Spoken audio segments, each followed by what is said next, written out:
السلام علیکم ورحمۃ اللہ وبرکاتہ۔ اعوذ باللہ من الشیطان الرجیم، بسم اللہ الرحمن الرحیم۔ الیوم اکملت لکم دینکم واتممت علیکم نعمتی ورضیت لکم الاسلام دینا۔ جی ناظرین، آج ہم جس حوالہ سے گفتگو کرنے جا رہے ہیں، پہلے نمبر پہ ہم آپ کو بتاتے چلیں کہ دین اسلام مکمل ہو گیا، جیسے قرآن پاک کی آیت بتلا رہی ہے الیوم اکملت لکم دینکم، دین اسلام مکمل ہو گیا۔ واتممت علیکم نعمتی، اللہ رب العالمین فرماتے ہیں کہ میرے محبوب اسلام، آج کے دن ہم نے آپ کے اوپر دین اسلام کو بھی مکمل کر دیا اور اپنی نعمتوں کا بھی اتمام کر دیا۔ ورضیت لکم الاسلام دینا، اور اگر ہم نے پسند کیا تو آپ کے لیے دین اسلام کو پسند کیا۔ ناظرین، اب یہ دین اسلام تو مکمل ہو گیا، اب نہ اس کے اندر اضافہ کیا جائے نہ اس کے اندر کمی کی جائے۔ اگر بندہ اضافہ کرتا ہے تو آپ کو پتہ ہے اس کو بدعات بولا جاتا ہے۔ بدعت کوئی بھی ہو، اچھی ہو یا ماڑی ہو یعنی بری ہو، وہ بدعت ہی ہوتی ہے، کیونکہ کچھ لوگ کہتے ہیں جی اچھی بدعت بھی ہوتی ہے، جبکہ نبی پاک صلی اللہ علیہ وآلہ وسلم کا فرمانا ہے کل بدعت ضلالہ، ہر بدعت ہی گمراہی ہے، وکل ضلالۃ فی النار، اور کوئی بھی بدعت ہو، چنگی ہو یا بری ہو، وہ جہنم کی طرف لے کر جاتی ہے۔ نبی یہ بدعات کا کام کس نے کیا؟ اور اگلی بات ہم کرتے چلے، آپ کو پتہ ہے مدینے کا ایک حاکم گزرا مروان۔ آپ کو یہ بھی بتاتا چلوں کہ نبی پاک صلی اللہ علیہ وآلہ وسلم کے صحابہ کے ساتھ اس نے جو کیا، اہل بیت کے ساتھ، بلکہ میں یہ بھی سن رہا تھا علامہ جواد نقوی صاحب حفظہ اللہ تعالیٰ سے، انہوں نے کہا کہ حضرت علی المرتضیٰ رضی اللہ کو تعالیٰ عنہ نے پکڑ لیا تھا مروان کو، لیکن نبی پاک صلی اللہ علیہ وآلہ وسلم کے نواسوں نے سفارش کی اپنے بابا کے سامنے۔ خیر ناظرین، یہ جو گفتگو ہے ہم علامہ جواد نقوی صاحب کی زبانی ہی سنتے ہیں، کیونکہ انہوں نے یعنی تفصیلاً بات بتائی ہے، وہ ہم انہی کی زبانی گفتگو سنتے ہیں، پھر انشاءاللہ ناظرین آگے ہم بھی گفتگو کریں گے، تو آگے ناظرین مل کے گفتگو سنتے ہیں۔ جو ولید کا مشاور تھا سیاسی، مروان ابن حکم، یہ شخصیت اس کو جاننا بہت ضروری ہے۔ تاریخ کے اس حصے میں اس کا بہت بڑا کردار ہے۔ مروان ابن حکم کا خلیفہ سوم کا داماد ہے اور خود بنو امیہ میں سے ہے۔ خلیفہ سوم کے زمانے کے تمام حالات کا ذمہ دار یہ ہے مروان ابن حکم۔ خلیفہ کے خلاف جو شورش ہوئی، اس شورش میں اس کا بڑا دخل ہے۔ توجہ کریں، بہت مرکزی کردار ہے مسلمانوں کی تاریخ میں، اور جس پر فقط بے شمار کر دیتے ہیں، لعنت کر دیتے ہیں، لیکن اسے پڑھتے نہیں ہیں۔ مروان کو، مروان کیا تھا، اس کی حکمت عملی کیا تھی، اور کتنے لوگ اس کا شکار ہوئے، اور ایک شخص نے کیا کیا مسلمانوں کے ساتھ، دین کے ساتھ، مختلف طبقات کے ساتھ، قبائل کے ساتھ، بنو ہاشم کے ساتھ، خود بنو امیہ کے ساتھ کیا کیا اس نے۔ خلیفہ سوم کو ان حالات تک پہنچانے والا یہ مروان ابن حکم ہے۔ میں نے پہلے کسی اور بنو امیہ کے ایک اور فرد کے بارے میں کہا تھا کہ شیعہ عموماً وہ نفرت کی آنکھ سے سب کو دیکھتے ہیں، ان کی زندگیوں کا مطالعہ نہیں کرتے تاکہ شیعہ کو اصل ٹریجڈی سمجھ میں آئے۔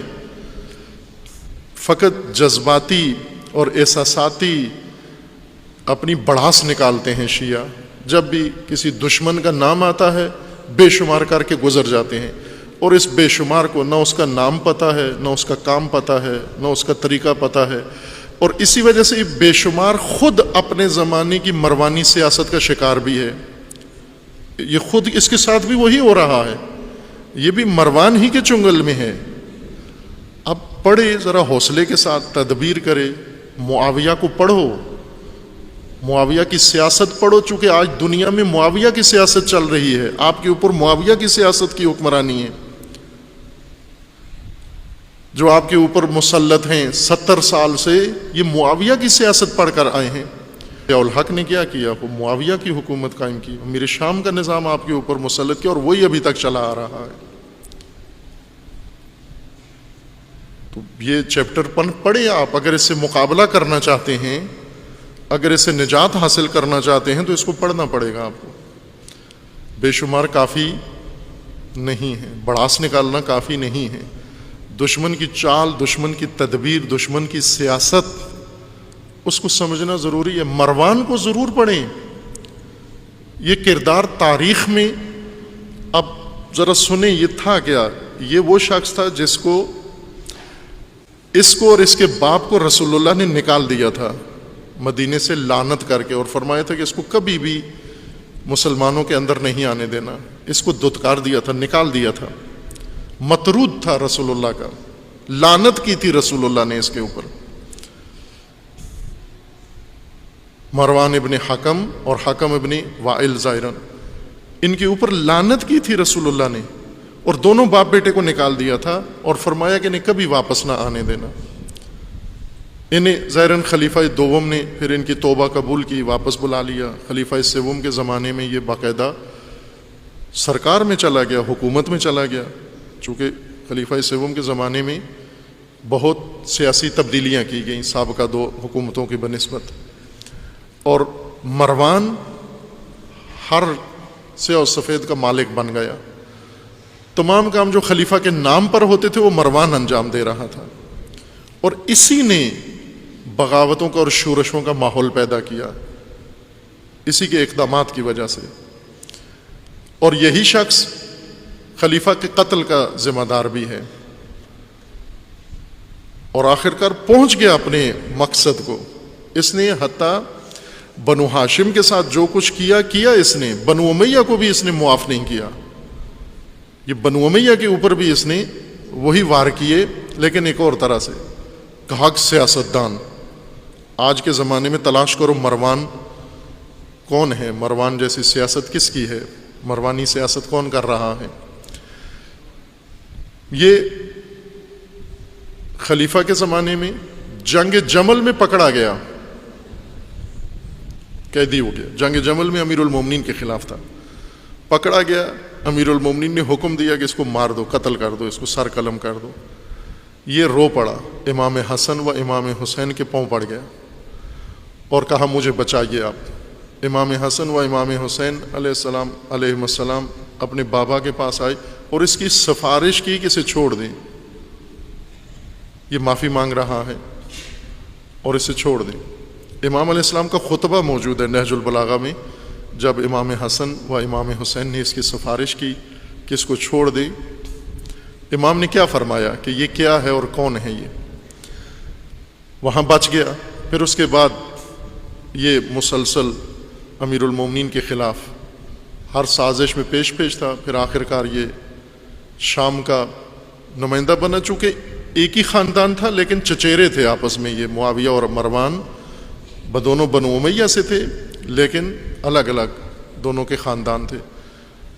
پہلے امیر شام نے اس پر اعتماد نہیں کیا مروان کے اوپر، چونکہ پتہ تھا کہ اس نے خلیفہ سوم کے ساتھ کیا کیا ہے، اتنی قریب رشتہ داری کے باوجود خلیفہ کے ساتھ اس نے کیا ہے، یہ میرے ساتھ بھی وہی حشر کرے گا۔ باہر کے طرار تھا، بہت عیار، اس نے آخرکار امیر شام کا اعتماد بھی حاصل کر لیا۔ پہلے امیر شام اس پر اعتماد نہیں کرتا تھا، بلکہ تاریخوں میں لکھا ہے کہ امیر شام جب بھی اسے بات کرتا تھا گالی دے کر بات کرتا تھا، سب کے سامنے گندی گالی دیتا تھا، ماں کی اس کو،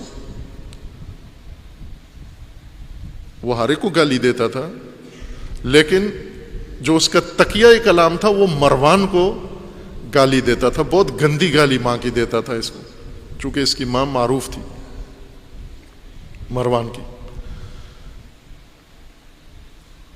یہ شخص پھر قریب ہوا، مشاور بنا، اس نے بہت تقاضا کیا کہ مجھے کوئی عہدہ دیا جائے، لیکن امیر شام نے اس کو جلدی کوئی عہدہ نہیں دیا۔ پھر آہستہ آہستہ یہ مشاورین کا کردار ادا کرتا رہا مدینہ میں، پھر اس کے بعد شام منتقل ہو گیا۔ پھر شام میں جا کر اس نے بہت بنیادی ذمہ داریاں، حکومتی مرکزی ذمہ داریاں لے لیں، اور کرتے کرتے آل سفیان سے اس نے اقتدار چھین لیا، ابو سفیان کی اولاد سے چھین لیا۔ معاویہ ابو سفیان کا بیٹا ہے، معاویہ کے مرنے کے بعد یزید اقتدار میں آیا، یزید کے بعد یزید کا بھائی، اس کا نام بھی معاویہ تھا، معاویہ دوم، یہ اقتدار میں آیا، لیکن وہ زیادہ دیر حکومت اس نے کی نہیں، چھوڑ دی اس نے حکومت، اور اس سے مروان نے لے لی۔ اب خلیفہ مروان ہو گیا، یہ خود حاکم ہو گیا تمام مملکت کا۔ اور اس کے بعد سب آل مروان آئے، عبد الملک ابن مروان، ولید ابن عبد الملک، یہ اس کی اولاد سے ہیں، جنہوں نے ظلم کی انتہا کی بعد میں، وہ اس کی اولاد میں سے تھے، یہ حاکم بنا۔ ایک شخص رسول اللہ کا دتکارا ہوا ملعون مسلمانوں کا حاکم بھی بنا، اقتدار میں بھی آیا۔ وہاں تک اس نے سفر کیا اور بہت اہم کردار، ہر واقعے میں اس نے اہم کردار ادا کیا۔ سید الشہداء علیہ السلام جب مدینہ میں،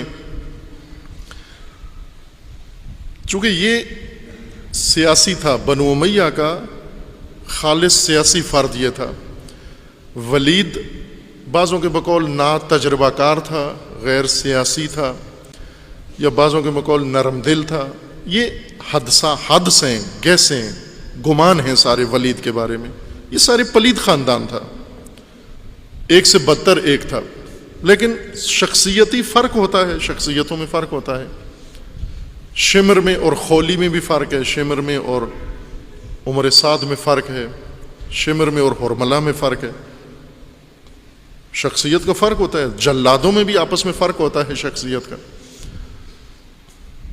اس شخص نے بہت مسلمانوں کی تاریخ میں، تاریخ کا رخ موڑنے میں، کانٹا بدلنے میں اس کا بنیادی کردار ہے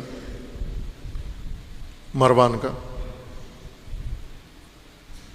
اس لیے میں عرض کرتا ہوں جوانوں کو کہ مطالعہ کریں، تاریخ کا دقیق مطالعہ کریں، مستند کتابوں کا مطالعہ کریں، تاکہ آپ کو سمجھ میں آئے، یہ سارا تاریخ کا سلسلہ ماجرا سمجھ میں آئے سارا، اور پھر وہ اس آئینے میں دیکھو، آج کے زمانے کو دیکھو کہ یہاں کیا ہو رہا ہے، انہی کی سیاست، انہی کے رویے دہرائے جا رہے ہیں، تکرار کیے جا رہے ہیں۔ جی ناظرین، آپ نے یہ ویڈیو ملاحظہ فرمائی، تو آئیے ناظرین ہم حدیث دیکھتے ہیں، صحیح بخاری کی حدیث ہے۔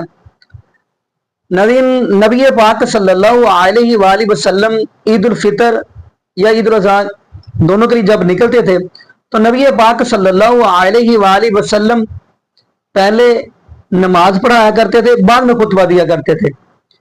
تو ناظرین، یہ مروان کون بندہ ہے؟ اب یہ مدینے کا حاکم تھا، تو نبی پاک صلی اللہ علیہ وآلہ وسلم کے صحابی حضرت ابو سعید خدری رضی اللہ عنہ فرماتے ہیں کہ میں بھی عیدگاہ میں پہنچا جب یہ مروان مدینے کا حاکم تھا، یعنی نبی پاک صلی اللہ علیہ وآلہ وسلم کے بعد کی یہ بات بتا رہے ہیں حضرت ابو سعید خدری رضی اللہ تعالی عنہ فرماتے ہیں کہ یہ منبر پر چڑھ کر خطبہ دینے لگا تو میں نے اس کو پکڑ کر کھینچا کہ نیچے اتراؤ، یہ نبی پاک صلی اللہ علیہ وآلہ وسلم کا طریقہ نہیں ہے، آپ منبر پہ بیٹھ کر پہلے خطبہ دے رہے ہو۔ بلکہ حضرت ابو سعید خدری رضی اللہ عنہ فرماتے ہیں کہ نبی پاک صلی اللہ علیہ وآلہ وسلم پہلے نماز پڑھایا کرتے تھے پھر خطبہ دیا کرتے تھے۔ تو معاذ اللہ استغفر اللہ، یہ آگے سے مروان کیا کہتا ہے یہ استغفر اللہ کہ یہ میرا دور ہے، اب وہ دور نہیں ہے جو آپ کہہ رہے ہیں، یہ میرا دور ہے، میں پہلے خطبہ دوں گا بعد میں نماز پڑھاؤں گا، استغفر اللہ معاذ اللہ۔ تو ناظرین اگلی بھی ہم حدیث دیں، یہ وہ بندہ ہے، میں یہ بھی کہتا ہوں یہ وہ بندہ ہے مروان۔ ایک حدیث اور یہ بھی سناتا چلوں کہ نبی پاک صلی اللہ علیہ وآلہ وسلم نے فرمایا سب سے اچھا زمانہ نبی پاک صلی اللہ علیہ وآلہ وسلم کا زمانہ ہے، پھر نبی پاک صلی اللہ علیہ وآلہ وسلم کے صحابہ کا زمانہ ہے۔ تو کیا نبی بات میں کرنے جا رہا ہوں، یہ مروان وہ ہے کہ استغفر اللہ معاذ اللہ، اس بندے نے دین کے اندر اضافہ کیا، معاذ اللہ استغفر اللہ، دین کا اس بندے نے استغفر اللہ معاذ اللہ بیڑا غرق کیا، یہ وہ بندہ ہے۔ اگلی بھی حدیث اگر دیکھیں گے غالباً یہ 1309 ہوگی کہ ایک مقام پر یہ مروان یعنی یہ جنازہ آنے سے پہلے یہ زمین پہ بیٹھے ہوئے تھے، دو آدمی تھے، تو حضرت ابو سعید خدری رضی اللہ عنہ تشریف لائے تو ابو سعید خدری رضی اللہ عنہ نے مروان کو پکڑ کر کھڑا کیا کہ اٹھ جاؤ، تو بیٹھا ہوا ہے۔ تو بات سننے کا مقصد یہ ہے، اب ان کو کھڑا کیا ہے تو ابو سعید خدری رضی اللہ عنہ فرمانے لگے کہ حضرت ابو ہریرہ رضی اللہ عنہ سے پوچھ لیں کہ نبی پاک صلی اللہ علیہ وآلہ وسلم نے میت کے رکھنے سے پہلے بیٹھنے سے منع نہیں فرمایا؟ تو وہاں پہ حضرت ابو ہریرہ رضی اللہ عنہ فرمانے لگے جی بالکل منع فرمایا۔ تو باقی نبی یہ وہ بندہ ہے، میں یہاں پہ یہی دعا کرتا ہوں اللہ پاک ہمیں نبی پاک صلی اللہ علیہ وآلہ وسلم کی شریعت کے مطابق زندگی گزارنے کی توفیق دے، اور اللہ پاک ہمیں 5 وقت کا پکا اور سچا نمازی بنا دے، اور جتنے بھی بے اولاد جوڑے ہیں اللہ پاک سب کو نیک نورینہ صحت تندرستی والی ایمان والی لمبی زندگی والی اولاد عطا فرما دے۔ جزاکم اللہ خیرہ، احسن الجزاء، السلام علیکم ورحمۃ اللہ وبرکاتہ۔